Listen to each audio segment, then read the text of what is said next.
기침은 단지 어떤 증상이 아니라 환자를 고립시킬 수 있는 문제다. 길어지면 잠도 방해하고 생활도 불편하기도 합니다. 내가 무슨 문제가 있는 게 아닌가?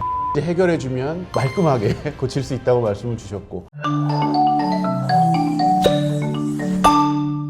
네, 안녕하십니까. 강원대학교 병원 알레르기내과 권재우입니다. 기침 해보신 적 있죠?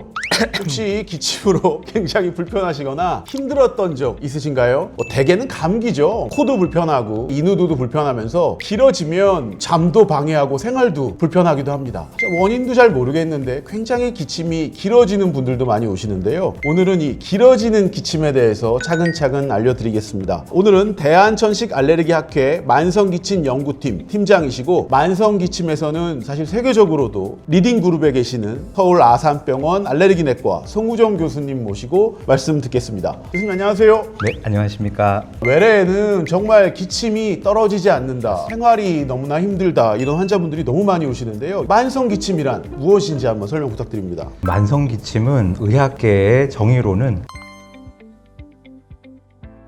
사실 8주를 기준으로 한 이유는 저희가 보통 감기 기침 그럼 1주 또는 2주 가지 않습니까? 그런 감기 기침, 저절로 좋아진 기침으로는 8주 이상 가지 않는다고 그것과 구별하기 위해 가지고 만성 기침을 정의를 했고, 그렇다면 이제 급성 기침으로 온 환자와 8주 이상의 만성 기침으로 온 환자는 병이 다르다는 거거든요. 그런 배경에서 만성 기침이 정의가 되었고, 외래에 굉장히 많이 오시고 지역사회 역학 조사를 보면 적게는 5%, 많게는 20%까지 만성 기침을 평생 앓은 적이 있다, 또는 지난 1년 동안 앓았다는 데이터가 많이 있을 정도로 흔한 문제입니다. 아마 체감하고 계실 겁니다. 또 중요한 이유는 만성기침이 삶의 질에 미치는 영향이 크다는 점입니다. 몇 년 전에 코로나가 대유행을 했지 않습니까? 그때 저도 출근길에 지하철에서 두 사람 기침하면 제가 기침을 보는 의사이지만 저도 모르게 옆으로 조금 피하고 싶은 그런 생각이 들 정도로 사회적으로 여파가 큽니다. 또 당시에 제 환자분 중에는 기침 때문에 직장을 잃고 또 재취업도 어렵고, 왜냐면 기침하는 사람은 누구도 쓰고 싶지 않아 했거든요. 물론 지금은 그런 시선이 조금 줄었지만 여전히 그런 사회적 임팩트가 큰 문제이기 때문에 기침은 단지 어떤 증상이 아니라 환자를 고립시킬 수 있는 문제다. 그렇기 때문에 통증이나 발열 같이 비슷하게 불편한 문제와 동일선상에 있지만서도 또 특수한 사회적인 임팩트가 있다, 이렇게 말씀드리고 싶고, 또 기침을 하면 늑골이 골절된다든지 또 기침을 하면서 실신하는 환자, 그런 기침 합병증도 있습니다. 그래서 기침을 오래 하게 되면 보통 환자분들이 5년, 10년 하거든요. 아까 8주를 말씀드렸지만 실제로 병원에 오는 환자의 기침 몇 년 하셨습니까? 그러면 중간값이 5년에서 10년 사이입니다. 5년, 10년 사이 기침을 한다고 치면 그 환자가 가지는 생각은 뭘까요? 그런 사람들이 저 사람은 기침하는 사람, 이렇게 또 낙인이 찍히거나 내가 무슨 문제가 있는 게 아닌가? 가족들이 당신은 뭔가 건강에 문제가 있지 않나? 이렇게 건강 염려까지 하게 되는 아주 복합적인 문제를 낳는 문제다, 이렇게 말씀드리고 싶습니다. 너무 공감이 됩니다. 사실 너무나 많은 환자가 오시고 말씀하신 것처럼 코로나 이후에 저도 기침하는 분이 있으면 약간 자리도 옮기게 되는, 정말 너무 공감 가는 말씀 해주셨습니다. 자, 이렇게 점점 힘들어진 이 만성기침은 원인이 뭘까요? 만성기침의 원인은 일단 저희가 기침을 왜 하는지에서 출발을 해보면 좋을 것 같습니다. 기침을 하는 이유는, 그럼 기침 반사가 왜 존재하냐면 우리의 폐를 보호하기 위해서죠. 균이라든지 공해물질이라든지 어떤 나쁜 걸로부터 보호하기 위해서 우리가 자동적으로 가지고 있는 반사기 때문에, 만성기침을 한다는 거는 어떤 유해한 환경에 있다거나 담배를 핀다거나 또는 어떤 폐에 폐결핵이나 어떤 감염증이 있을 가능성을 일단 시사합니다. 그런 걸 외적인 요인이라고 부르고요. 그렇지만 외적인 요인이 요즘 많이 없어졌지 않습니까? 대교질도 많이 좋아졌고 또 결핵의 유병률도 많이 줄었고 담배를 피지 않는 사람 많습니다. 그렇지만 여전히 기침한다는 것은 내적인 원인이 또 한편으로는 중요하다는 얘기인데, 대표적인 병은 천식이 있습니다. 천식은 기관지 염증병인데 염증이 있으면 예민해지지 않습니까? 저희가 예를 들어가지고 피부에 염증이 생기면 그 부분이 따갑고 가렵고 아픕니다. 마찬가지로 기관지 염증이 생기면 예민해져서 아주 사소한 자극에도 기침을 하게 되는 게 대표적인 만성기침 원인일 수가 있고요. 왜냐하면 천식도 만성질환이니까요.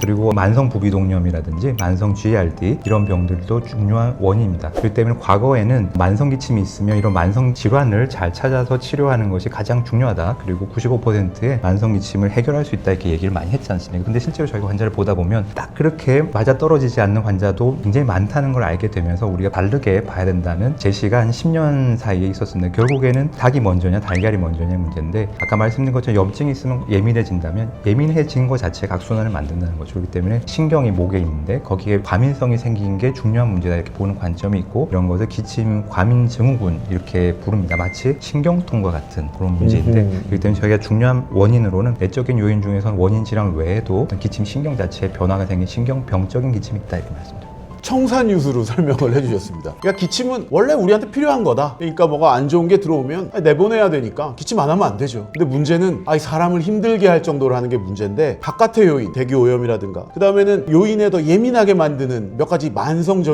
기침을 만드는 만성적인 질환들, 천식, 그 다음에 GERD라고 하신 위식도 역류, 위가 안 좋아도 할 수 있다, 또 코, 이렇게 말씀을 주셨습니다. 하지만 천식 있고 코가 안 좋다고 위가 안 좋다고 다 기침하는 걸 아닌 걸 생각하면 결국은 뭔가 그 개인이 가지고 있는 만성 기침이 생기기 쉬운 과민증, 그거를 기침 과민 증후군이라고 설명을 주셨습니다. 그러니까 기침 과민 한 사람이 따로 있다라는 측면에서 보면 만성 기침은 단순히 증상이 아니라 그거 자체가 맞습니다. 어떻게 보면 질환으로 볼 수 있다라고 말씀을 주신 것 같습니다. 그런데 이렇게 설명하는데도 한참 걸리는 만성 기침, 이렇게 다양한 변수가 있는데 치료는 어떻게 해야 될까요?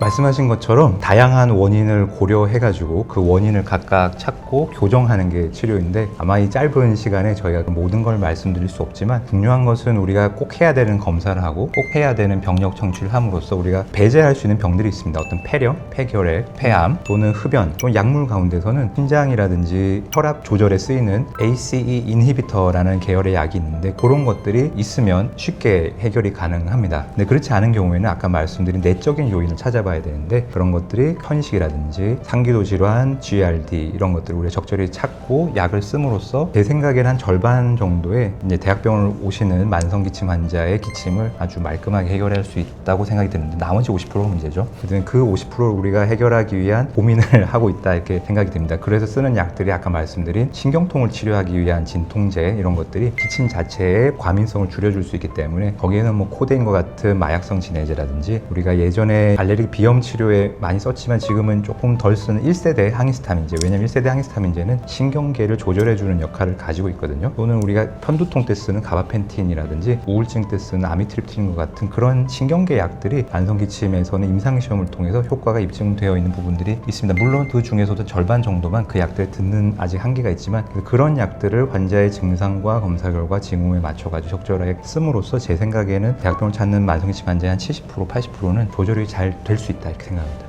그러니까 50% 정도는 앞서 말씀드린 만성적인 질환, 그걸 잘 찾아보면 그걸 이제 해결해주면 반수 정도는 말끔하게 고칠 수 있다고 말씀을 주셨고, 다만 이제 나머지 50%에서는 이제 기침 과민 증후군, 그러니까 말씀 들어보면 편두통이나 여러 가지 신경 쪽에 쓰는 약들을 포함한 다양한 치료를 통해서 또 그 나머지 반의 반을 치료할 수 있고, 이제 나머지 환자들이 이제 저희가 좀 더 연구하고 여러 가지 치료를 시도하고 있습니다. 송우정 교수님은 알레르기 내과시거든요. 근데 맞습니다. 이 기침을 왜 알레르기 내과에서 얘기를 합니까? 라고 궁금해하시는 분도 있을 것 같아요. 어떤 관련이 있을까요?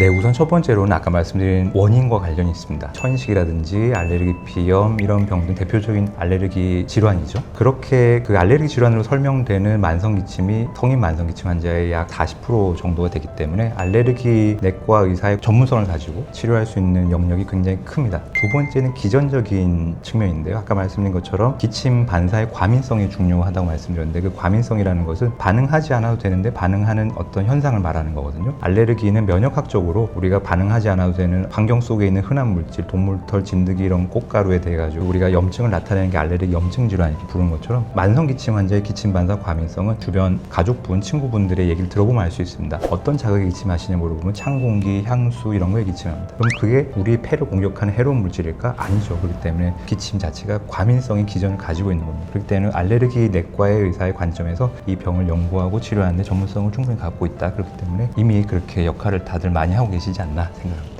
환자분들이 워낙 잘 아시죠. 그래서 만성기침이 치료가 잘 안 될 때는 어떻게 알고 이제 오시게 됩니다. 대개 이제 말씀드린 만성질환, 코도 말씀하셨고 천식도 말씀하셨지만 하나만 가지고 있는 분들은 대개는 저희 대학병원까지는 안 오시는 것 같아요. 워낙 의사선생님께서 치료를 잘 해주시는데, 정말 이제 해결이 되지 않는 그런 만성질환으로 오시면 여러 가지 코도 이상이 있고 위식도 역류도 있고 천식도 있고, 맞습니다. 이제 여러 가지를 같이 가지고 계신 경우에 익숙하게 다 알레르기와 연결이 돼 있어서 코도, 천식도, 위도 따로따로 또 저희가 치료를 하고 있습니다. 그렇게 이제 만성질환 치료로 해결이 좀 되지 않는 분들도 결국 알레르기가 과민성이기 때문에 그런 측면에서 알레르기 내과에서 좀 더 전문적으로 접근을 하고 있는 것 같습니다. 지금까지 만성 기침에 대해서 저희가 이야기를 나누어 봤습니다. 워낙 환자가 많으시고 또 해결되지 않아 고통받는 분들도 워낙 많으십니다. 이런 분들에게 송우정 교수님 전문가로서 한 말씀 부탁드리겠습니다. 저희가 오랫동안 가지고 있었던 관념은 만성기침은 오래가는 그냥 기침일 뿐이지 않느냐 정도였습니다. 그렇지만 오늘 저희가 얘기를 나눈 것처럼 단순한 문제가 아니고 환자의 개인의 삶에 영향을 크게 주는, 사회적으로 고립시킬 수 있는 문제이기도 하고, 또 주변 사람들을 어렵게 하고 삶의 질에 큰 영향을 미치는 또 아주 오래가는 문제죠. 때문에 과거에는 이거를 증상으로 보고 원인 질환을 찾고 하는 그런 노력을 많이 했지만, 이제는 그것만으로는 절반의 만성기침이 해결이 되지 않는다는 것을 알고, 이 문제는 원인 질환 설명되지 않는 하나의 기침이라는 병이다, 이렇게 바라봅니다. 제도적으로 만성기침의 진단명이 우리나라에 아직 없는 실정입니다. 그렇지만 많은 전문가들이 만성기침 환자분들이 가지고 있는 이 문제가 중요하고 또 그 자체가 병이라는 걸 알고 있고, 또 쓸 수 있는 약들이 있고, 또 현재 개발 중인 약들이 있기 때문에 희망을 가지시고, 이 문제를 개인의 문제가 아니더라도 주변 사람의 문제라면 중요하게 바라봐 주시고 서로가 이해하고 해결하는 방향을 찾은 걸 말씀드리고 싶습니다. 오늘 얘기만 들어보셔도 굉장히 복합적인 그런 요소들을 가지고 있는 게 만성기침입니다. 여러 가지 질환들을 해결하는 걸 넘어서서 저희가 기침 과민 증후군이라는 새로운 개념을 가지고 연구를 하고 치료에 접근함으로써 그걸 통해서 또 많은 환자분들을 만성기침에서 해방을 시켜드리고 있습니다. 뿐만 아니라 어떨 때는 이제 생활 습관을 교정시키는 그런 것만으로도 많이 호전을 보시는 경우도 있죠. 오늘 말씀하신 것처럼 만성기침은 단순히 증상을 넘어서서 하나의 질환으로서 저희가 취급을 하고 치료에서 발전을 거두고 있습니다. 오늘 바쁘신 중에 참여해주신 대한천식 알레르기학회 만성기침 연구팀 팀장이시고 서울 아산병원 알레르기내과 송우정 교수님께 감사 인사드립니다.